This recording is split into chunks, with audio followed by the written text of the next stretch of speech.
The Minister of Finance and Economic Development, Professor Mthuli Ncube, has in a statement issued today released a series of measures that are meant to stabilize the exchange rate and the country's macroeconomy.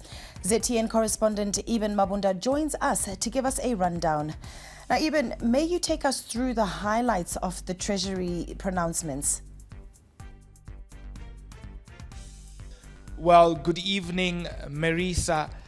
A raft of measures introduced by the Minister of Finance in a bid, of course, to bring some degree of economic stability, especially at a time where prices have been on the increase in local retails, and also at a time where the Zimbabwe dollar has been shedding much value against other currencies around the world, especially on the parallel market. And just some key elements indicated there by the Minister of Finance. The first one would have to be with the 100% retentions where the trade in foreign currency where local goods are actually concerned. The second one has to do with the adoption of all credit that had been assumed by the Reserve Bank of Zimbabwe, which will now be assumed by the Ministry of Finance. Also, the Treasury also indicated interest to solidify the forex auction system of the Reserve Bank of Zimbabwe.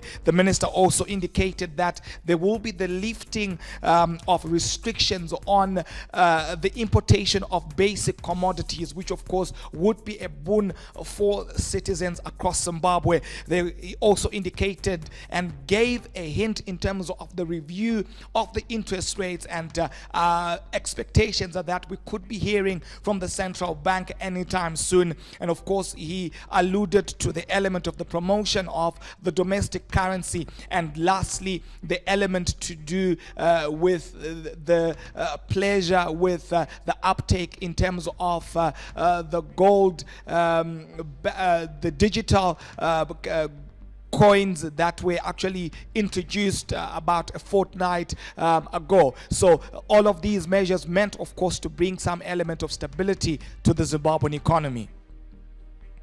Okay, so what does this mean for the citizens?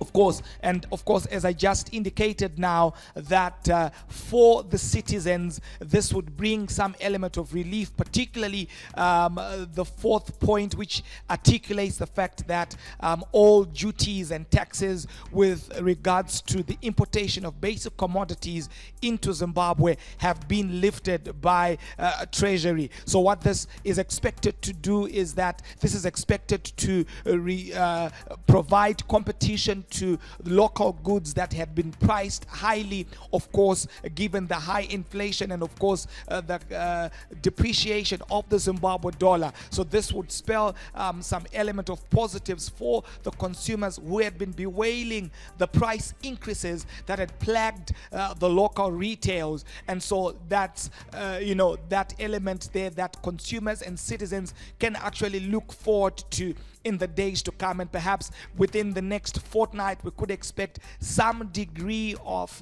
increased competition and some degree of price stability in that particular regard. And perhaps just to refresh and to the memory of our viewers, this is something that we saw taking place in 2007, 2008, where it is that we saw prices being increased, and of course about 2 years back Treasury made a similar policy stance. Okay, great. So what does this now mean for businesses?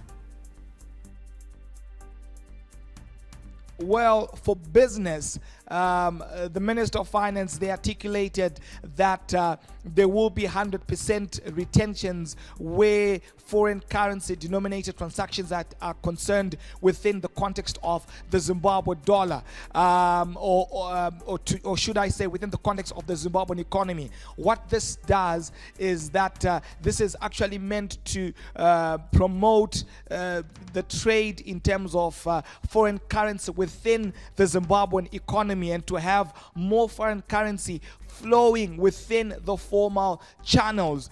And so this could spell some element of positive, because they had to surrender a certain portion of their earnings in US dollars and have them translated into the Zimbabwe dollar. So what that was doing for local business players is that was translating to value loss, in the sense that you look at the disparity between the value of the Zimbabwe dollar on the formal market and the parallel market. So that was translating to value loss of at least 50% initially before the introduction of the retentions in that particular regard. So this is expected to ease the transactions in the US dollar for business players that have, of course, been trading through the formal channels.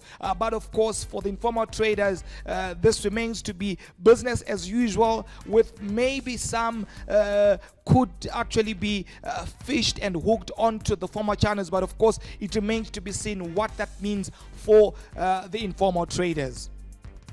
Thanks, Eben, for that informative report.